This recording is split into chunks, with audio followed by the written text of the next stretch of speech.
What's going on, guys? Pronogo bringing you by design. First episode. This is the pilot.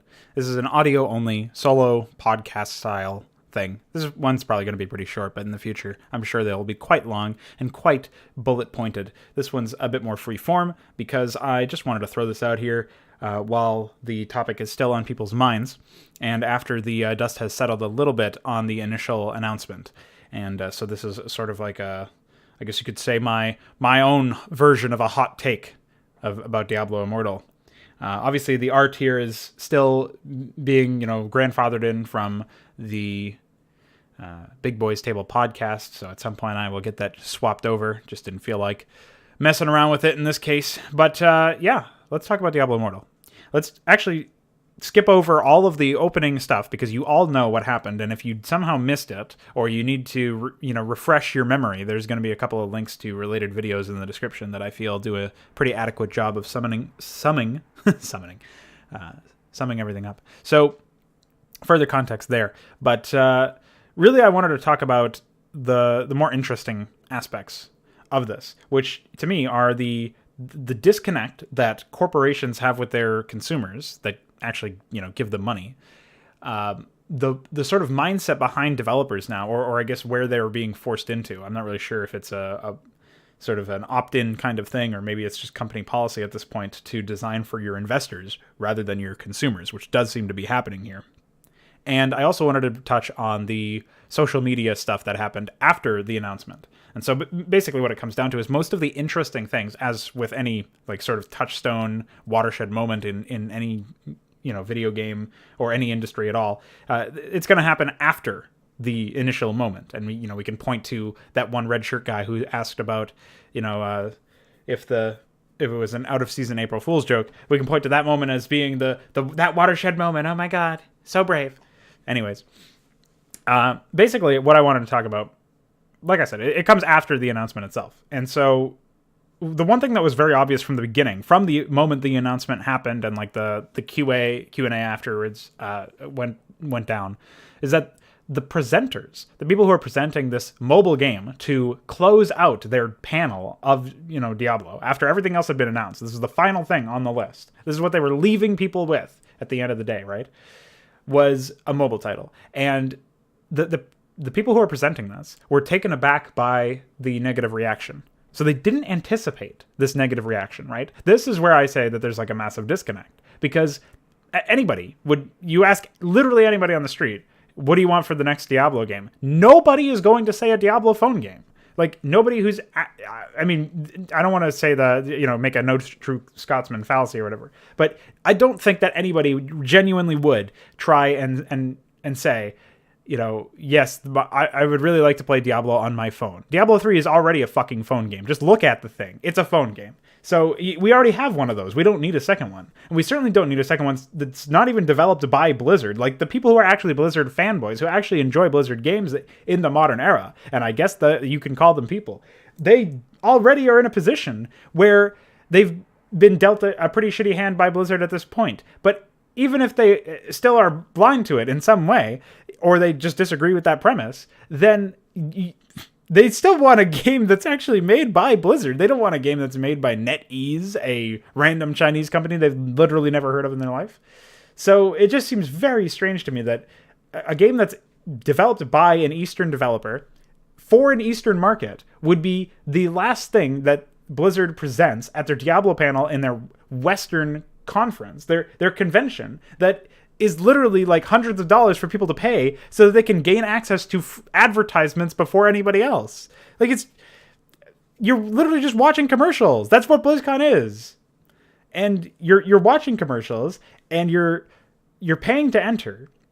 And Blizzard closes with that for Diablo. I've never been a Diablo guy really, but I can understand if they, talked about mobile Warcraft or Starcraft or something like that, how I would feel in that case if I guess I would have to be playing some real crazy, emotional chess here, trying to figure out how would I feel if I actually liked Blizzard games? And, it falls apart at the beginning of the chain there. You can't even really get further than that. But I understand the idea that, if you're a fan of a franchise and that franchise the future of it that you can see, besides some updates to existing titles that already are out there that you've already played, the future for it is a mobile game, and that's what they close with. And it's not even developed by the person who made that game and that franchise to begin with, and who is actually actively maintaining it. And to say nothing of the fact that Blizzard actually announced that there was going to be some Diablo news, like big Diablo news or something. Like they teased it. That may have even influenced people's purchasing decisions. Like, think about that. There was marketing for this commercial convention where people are paying money to go watch commercials. Some people probably paid some money just because they wanted to watch those specific Diablo commercials, and that's what they got. Whew, oh boy. And so that is really, I think, the thesis for this entire episode of By Design, where you have the idea that these developers at Blizzard and the presenters and people involved, right? They weren't aware that people weren't interested in a mobile title. They didn't think about that. They didn't they didn't have any odd spidey sense tingling that told them, hey, maybe this mobile game isn't the future for Diablo in the West. Maybe people aren't going to enjoy that. Maybe we should ask some people how they would feel about that as opposed to it, right? And I just can't understand that one, man. That one will forever stump me, that they could be that disconnected. Now, here's the funniest thing, though, because a disconnect with your consumers, I mean, that sounds an awful lot like something that precludes entitlement, or rather engenders entitlement on the part of the developer, where they don't understand what their people want, their consumers that are giving them money and paying for their products. They don't understand what those individuals want, and so maybe they're just going to make some potentially poor decisions because of that lack of understanding, that lack of connection. And you're telling me that developers and shills alike are going to social media and claiming that the gamers who paid money to watch these commercials live or online, these people are entitled? These are the entitled people? Really?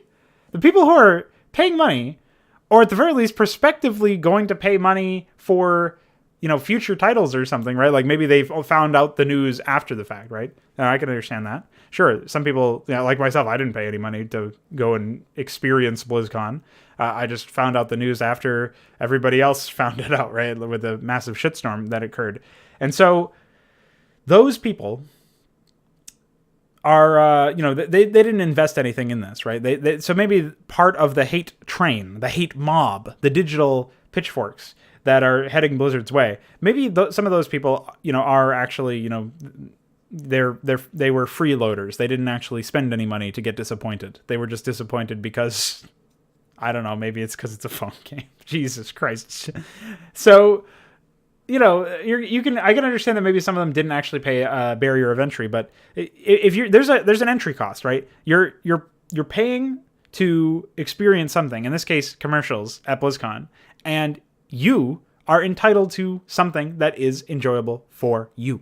That's the whole point. A consumer is entitled to a product that meets their standards, that otherwise they won't pay, or they won't pay for future products. You can't get mad at the consumer for adhering to basic market rules. Like that's just a basic rule of capitalism, is that, hey, I have money and you want my money for a product and I want your product. And when those, when all of those things there, right? I have money, you have a product, we want to make a trade, we exchange the goods, that if at any point I don't have money or you don't have a product that I want, right? Then we don't have what the other person wants. We can't make the trade. Like it's basic. I can't believe I have to explain this to people. I can't believe I have to literally talk about what you do every day when you walk into a store or something. Like, it's just so insane to me that this everyday activity for most people in America and in the West in general is somehow very foreign to all these game devs. It is very, very strange to me.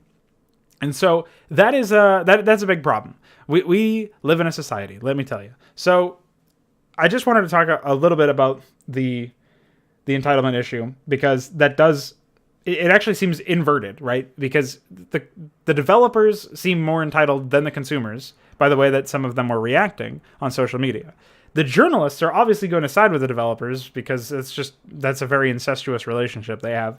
So it doesn't really surprise me that that was occurring, but a lot of people seem to be taken aback by it. And obviously these takes aren't honest. Like these aren't honest opinions, I don't think. I don't think you can honestly think that gamers who are consumers are entitled, in a negative way by saying that they will not spend money on a product, that they're disappointed that it went this way, and that this may influence future purchasing decisions for all Blizzard products, all Activision products in the future because of the direction that they went with one of their prized franchises, with one of the products that they paid for already and enjoyed, right? So it seems very strange to me that that's where, the journalists went and held onto, even after it became so obvious that this was an untenable position. This is not some ironclad conviction that you can say is backed up by any degree of... there's just nothing that supports this idea, right? The only thing that would support it is if these people were like breaking the law, like these people were illegally like trespassing or giving threats out or something. And I'm sure there are going to be some trolls and some bad actors, whatever. The same thing happened with Gamergate, obviously. But I just don't understand the idea that now game journalists and developers alike are essentially picking the immortal hill to die on. It really just confuses the shit out of me, man.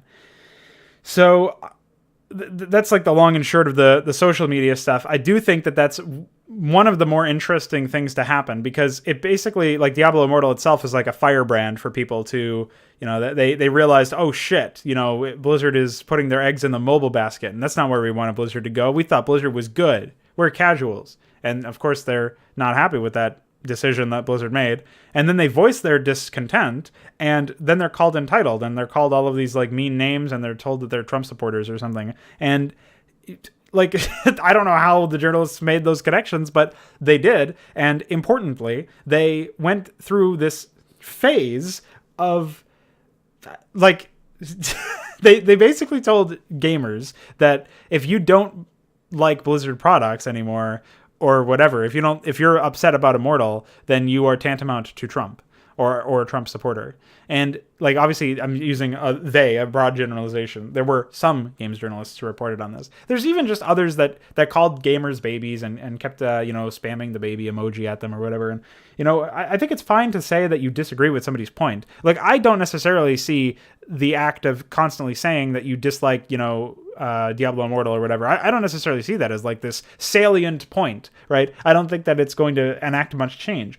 But I do think it's important for consumers to voice their discontent when they feel that they are not being heard, or they are not being respected, or that just that they're they want a franchise that they grew up with or they enjoy, and that they want to spend more money on that franchise, but only if it's regarding products that they enjoy, and they're not going to enjoy a mobile game.